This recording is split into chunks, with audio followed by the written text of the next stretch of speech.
Hello. Hi. What are we talking about? We are talking about the kaleidoscope of life. Yes, the kaleidoscope. Tell me about the kaleidoscope.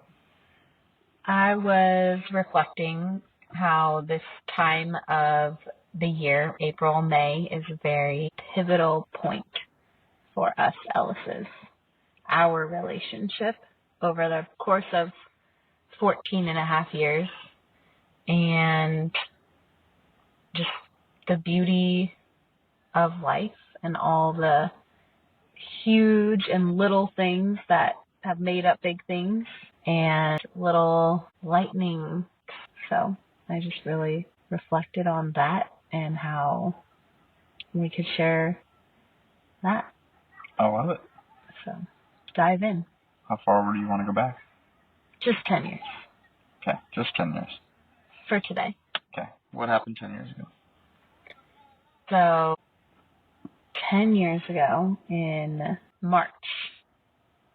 10 years ago in March, in 2014, I got hired for a school in Ventura for my first teaching job. So I was commuting for about 2 months from Costa Mesa to Ventura and staying with family a few days a week closer to the area. They were in LA until you and I moved here because you were finishing your Santa Ana Fire Academy and your associate's degree, and you were working 2 private ambulance jobs and volunteering for La Habra, or that happened sometime around then. I don't remember exact timing, but so basically May 2000, a huge shift of us moving from Orange County to Ventura, fast lane, in our cute little duplex. And where do we find ourselves 10 years later? 10 years later, we're in another duplex. Also in Pierpont in Ventura in 2014, now with 2 babes, and you are working for the Ventura City Fire Department, and I am not teaching in a classroom. I'm teaching my own kids. So, wild. Different things. Things change real quick, right? Yeah. Think about the kind of people we were 10 years ago, right? So 10 years ago, I was 24. I was competent at my job, but it still stressed me out. I wouldn't say I was a professional yet. Now I'd say I'm a professional. On my worst day, I could still put out top-notch performances. That's the definition of being professional. Spent 8 years, maybe less than that, 6 years in doing real estate and financial readings and education. Yeah, that sounds about right. You're saying now in 2024? Yeah. So I went from being 24 years old and being scared to have one credit card and my debit card often being overdrafted to where we are now financially, which is very, very different. I would have never thought that in 10 years we could have gotten to where we are now financially. And that has everything to do with the knowledge sought after, not very as much to do with the career or the overtime or the hours. At the fire department. At the fire department. It has to do with the knowledge and then the use of that knowledge and the effort put in behind it. So we're not the same person in that way. I wasn't married yet, so I didn't know how to completely lock arms and commit my life to just supporting another human being. I wasn't a dad yet, so I didn't know how to be completely selfish and let go of all my health and wellness and desires and just completely dive into bringing and supplying and giving for other human beings. Which I think often, at least for me, like the first real experience with that is kids. I thought I knew that by our relationship. Or even your profession. Or my profession. But then you have kids and it brings it to a whole nother level and it opens up the real reality of how much you can give to people. Increases your abilities of giving 20-fold. All those things. That was just me. How about you? And when I got my first teaching job in 2014, I never thought I would not be teaching. Like, I just got my master's degree. I just got my first teaching job. Like, I'm not going to stop, in my head. We talked about kids, but still at that point, we hadn't decided on homeschooling and me stopping work. It was a few years later.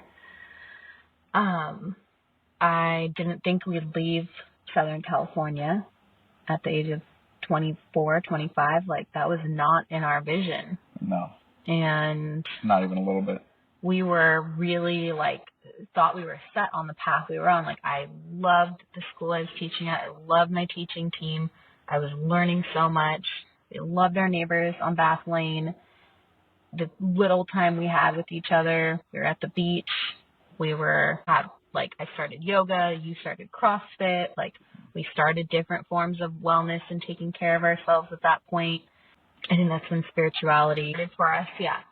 And then just 1 year later, in 2015, everything changed when you got hired for Sacramento Fire Department. And I was going to stay here, and because I needed to finish FITSA, which I don't even know what it's called now, but after you get your teaching credential, after you get your teaching job, you have to go through 2 more years of a program, and either you pay for it or your school pays for it, and do a whole other case study and report and all this stuff to prove your credential. Even though you already got your credential, you have to clear your credential. So I was going to stay here so I could do that, but the universe had other plans, and my charter school opened up a brand new charter school in Sacramento. So I was fortunate that I didn't have to, stay here and be away from Jon. I got to go up there and start a new school, which was interesting, and it was amazing. So anyways, I'm definitely not the same person I was 10 years ago. I've grown in so many ways. I am so thankful for some of the foundational friendships we made here, because they changed our lives forever, and they're still important to us 10 years later. I am so glad I had my teaching experience that I did have. I think it has informed how we've parented and the choices that we've made in our life leading up to having kids. We decided before having kids I was going to stay at home and that we were going to homeschool.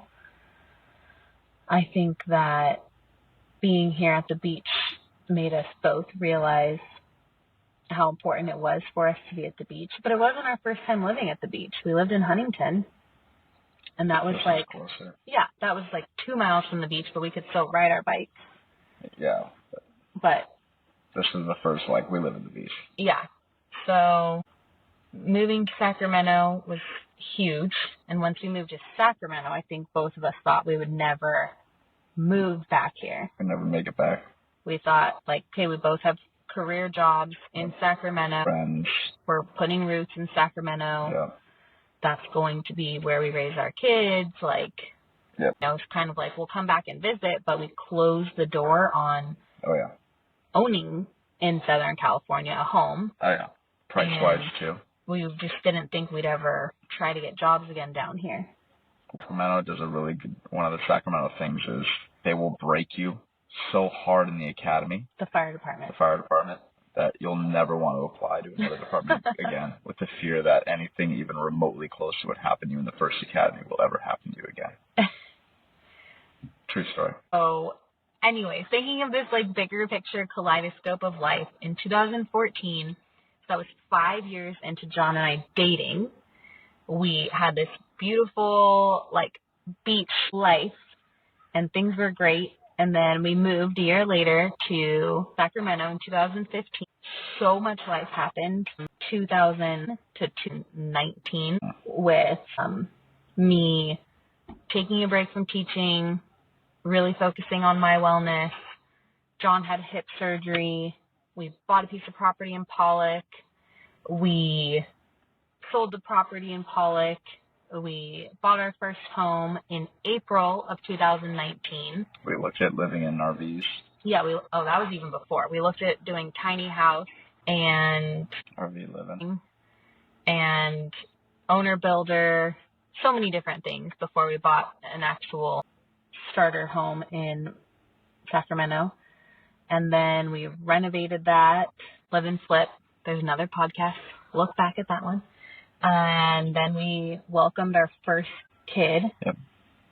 Into the reno. Still was finishing up the reno. And then welcomed our second kid. Welcomed our second kid and sold our house and bought a new build house again in May of 2021. So from May 2004, moving to Ventura, May of 2021. It was May 2019 too, wasn't it? Yeah, I already said that. When we bought Rollingwood. Yeah. So May 2004, May 2019 was Rollingwood. Yeah. May 2021 sold Rollingwood. 2-year tax loophole, by the way. And then Montbrook. And then we were, 2 kids deep, newborn phase. Hudson wasn't even 2. Jon was working at the busiest station in Sacramento, right next to headquarters. And life was real hard. Still in the middle of the world chaos. And we were dreaming of vacation homes. Jon tasked me. We also were in contract for a laundromat, and we were in contract for 3 duplexes out in Indianapolis. Yeah, so we had already purchased 1 rental property in Indianapolis. That was a super fun trip with Hudson when he was 8 weeks old. We flew out there and then ended up buying our first rental. So we were in this new build home, and part of the way that Jon factored us affording that new build home, the drastic increase in mortgage from our starter home. Mortgage was less than $1,500. So going to this new build home over doubled it. And Jon factored in moving there was by the rental income. Yeah. When we bought the 3 duplexes, it was the laundromat that wasn't factoring in the income yet, but 3 duplexes were going to pretty much produce twice the difference. So if the difference was $1,500 a month that we needed for the new larger home, I think the cash flow was going to be like somewhere around, almost double. So it was probably like $2,800 or $2,600 a month cash flow off the place. So that was gonna cover that extra. Yeah. So we were in the trenches with 2 babes, new home, bigger mortgage, Jon working a lot, world chaos, my postpartum depression. Life was rough, and Jon was like, let's dream of in 10 years. I was drinking a lot. Jon was drinking a lot. I was crying a lot. Lots of therapy. And dream of a vacation beach, spot we can Airbnb, long-term rental, something, so that we have something, Carrot, he always calls it the Carrot, to look forward to. And so as I'm like sitting on my little rocking chair that I've nursed Harlow in, and I have Hudson and Harlow, some of my best favorite memories, my 2 babes, looking on Zillow. What's the red one called? Redfin. Zillow and Redfin. I texted Jon some places in Cayucos. I don't know if I'm saying that right. And then here in Ventura, and Jon calls me. I don't get a lot of phone calls when Jon's at work. So he actually called me and said, I think we can make this Ventura duplex situation work now. Mind you, we moved into this new build home in May of 2021. This phone call was taking place in August. May, June, July, August. 3 months. And at this point, Harlow Ray is 5 months old. Hudson will almost be 2. And Jon's saying, we can make this duplex work now. How's the exact way I worded it? If what? And then I said, do you want to risk everything? Yeah. But you said we could make it work now. Yeah. I said, here's the deal. I'm looking at this, and I know our net worth, and I know if we sell everything minus taxes, how much money we'll have, then it'll literally be just enough to buy this place. And if we rent out the bottom, the mortgages will pretty much be a wash. From what we're paying in the new home. The new home. And there were guys in the department that commuted that far. They were doing it. So I was like, well, if they're doing it, then I'll figure it out. But the bottom line was she was not doing good. She was deep in the postpartum hole. I had done everything I could think of as a spouse to support her. And then when I saw that listing, what the universe told me was, you haven't done everything. She moved up to Sacramento to support your career, and she doesn't like it up in Sacramento. It's 100 million degrees every day, and she grew up on the beach, and she has amazing friends, but not enough support for what she needs. So I pretty much, what I heard the universe saying was, if you don't offer to try to take her back down, then you haven't done everything for her. So I didn't want to restart my career. It was literally the last thing I wanted to do. That wasn't the plan either. And that wasn't the plan. The plan was for me to commute 6 hours each way. Which you did for 6 months. Which I did. But the point was I was going to figure it out. Because she's figuring out how to be a mom. So I could figure out how to provide what she needed. And I was like, I've made the money. I can make it again. All those things. Like, this is going to suck.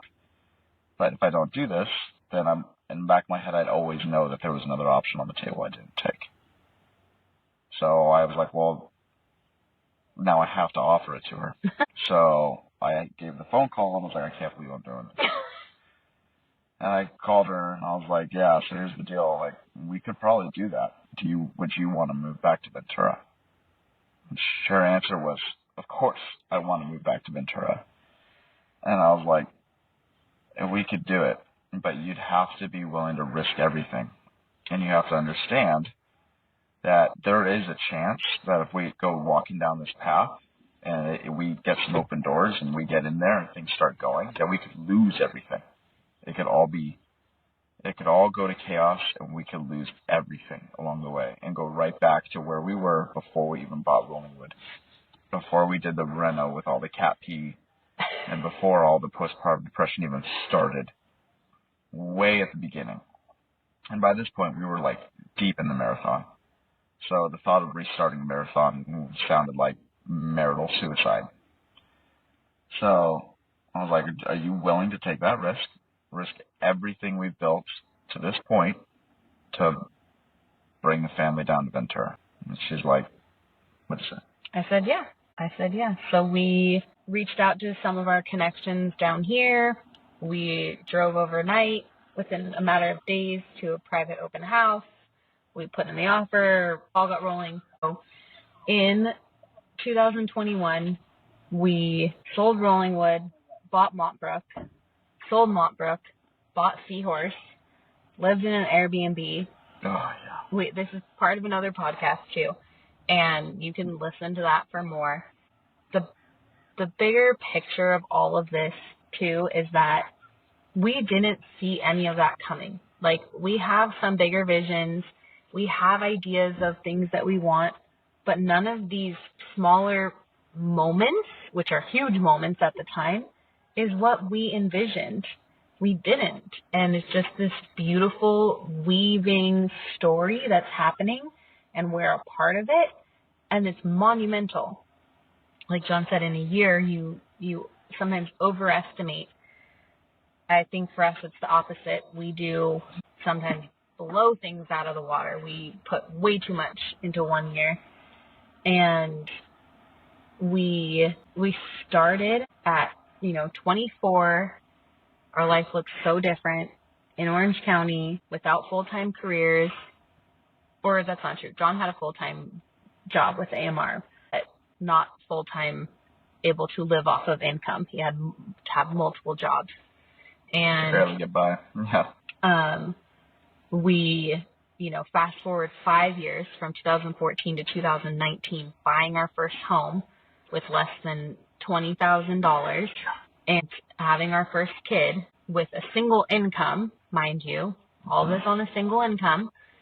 And then fast forward another 5 years now in 2024, May, our, what seemed like no money in 2014 as young 24-year-olds to what we have now 10 years later as 34, 35-year-olds with 2 kids, owning a different duplex back in Ventura. Our life is so beautiful.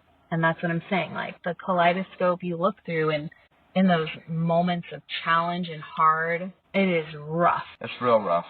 So the part that I like to resound on for this topic is that the key is, for me, I think, is just trust and faith, which is ironic because I think when you listen to a lot of religions and you listen to a lot of like sports, just things that are bigger than you, people tend to come back to that topic of trust and faith.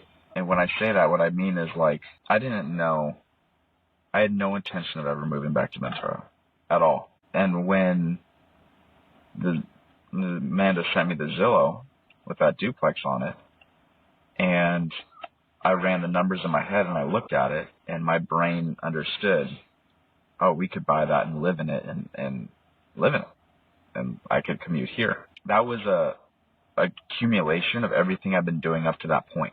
That didn't happen out of nowhere. So all my anxieties over the years prior that told me to learn how to invest, told me to partner up with the wisest fireman on the department, as opposed to follow the career route that everyone thinks you should take. The part that told me to work hard in this way or learn how to renovate a house, or as opposed to these intuitions and anxieties that were special to me, I just would continue to lean into them, not always knowing where they were going to lead. And even in that moment when I looked and I was like, shit, we could live there. I was not planning on thinking that. I had no intention of thinking that. I definitely had no intention of restarting my fire career. But the second that happened, my intuition told me, Amanda deserves that option. You don't want to do it because it's going to cause you pain and suffering. So at that point, it's the accumulation of everything up to that point. Like the things that also made me just be a strong human, a strong, unselfish human. All those moments of resiliency, right? Added up to that moment too, because I could have easily ignored that intuition and said, I'm not doing that to myself. And we could have continued our life and she would have never known the wiser. But the fact that I had gone through hard things and added to my own resiliency gave me just enough strength to say, I should offer this to her. And I'll have faith that everything's going to be okay. Even though that my nature is incredible financial anxieties, and this is going to take me all the way to my zero. Even though that my experience is incredible physical trauma from the fire department that I do not want to go through a second time, and there's potential that could happen. I think that that's what happens every time you go to grow in some big way. Yeah, when you're going to go to that next level, it's always, how painful is it going to be? What are you willing to endure before you level up? And oftentimes, through past experiences before that, you're very aware. You're very aware of what going through that new door that seems to have just presented itself to you is going to bring you. And then you get to make the choice. But the secret to that is no one in this world will know except for you.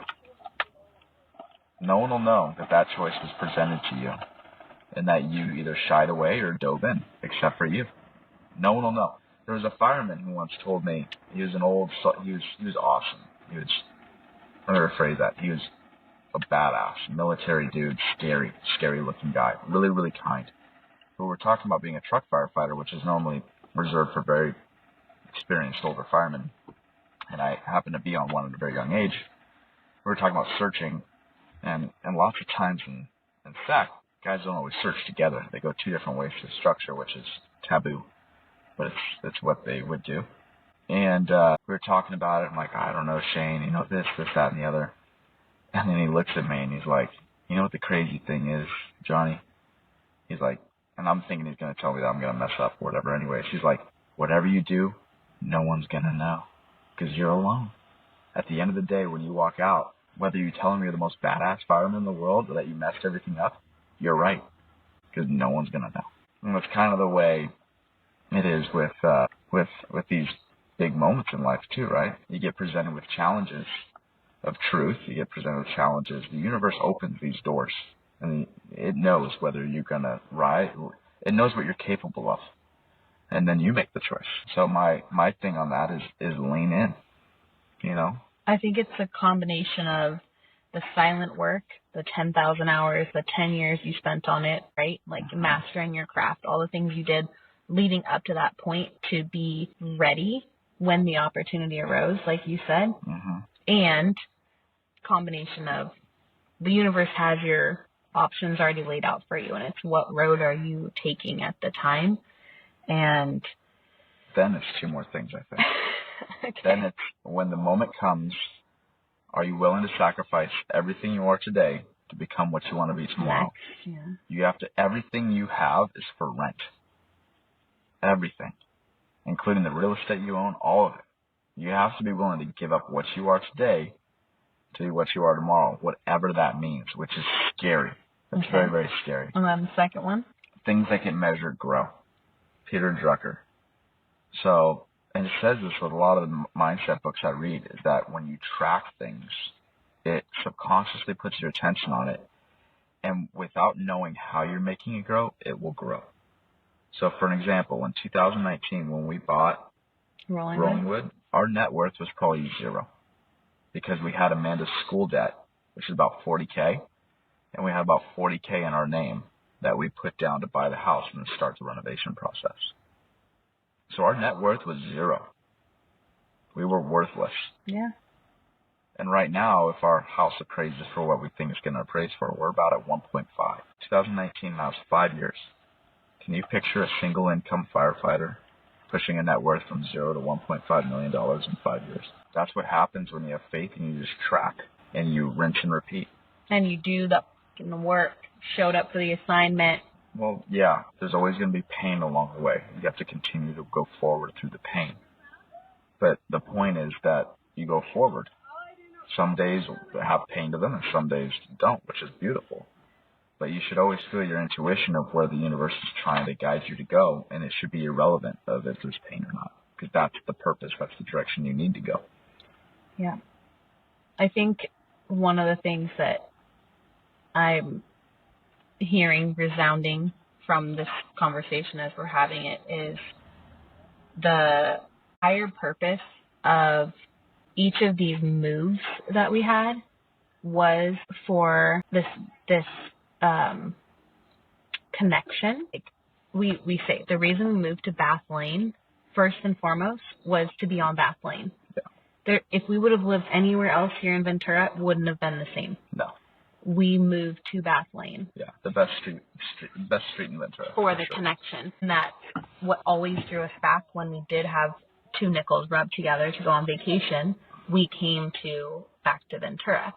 And the higher purpose of being around those people was so influential that it brought us back. The move to Sacramento, the higher purpose was for a career, to get the best experience, to be a part of that fire department. The move to Rolling Wood for us was to have our first home to bring our baby home to, because it seemed way too stressful to do the owner builder, and we ditched tiny living. Still potential for that in some form we have in our back of our mind at some point. And then moving to Montbrook, we wanted that connection to people again. We wanted to be able to host our family and have bigger gatherings. We got this massive 12-foot table to be able to host and be the hub with, community, chosen family, and blood family. And then with Seahorse coming up, it was, again, that connection to different community. And I also think everyone has their form of nature that speaks to them, whether it's the mountains or the ocean. I don't know, does desert count? Mm-hmm. Okay. Whatever their form of nature is. And, we were really fortunate to have the connection to the mountains. We loved going to Tahoe. Jon loved snowboarding up there, despite my altitude sickness.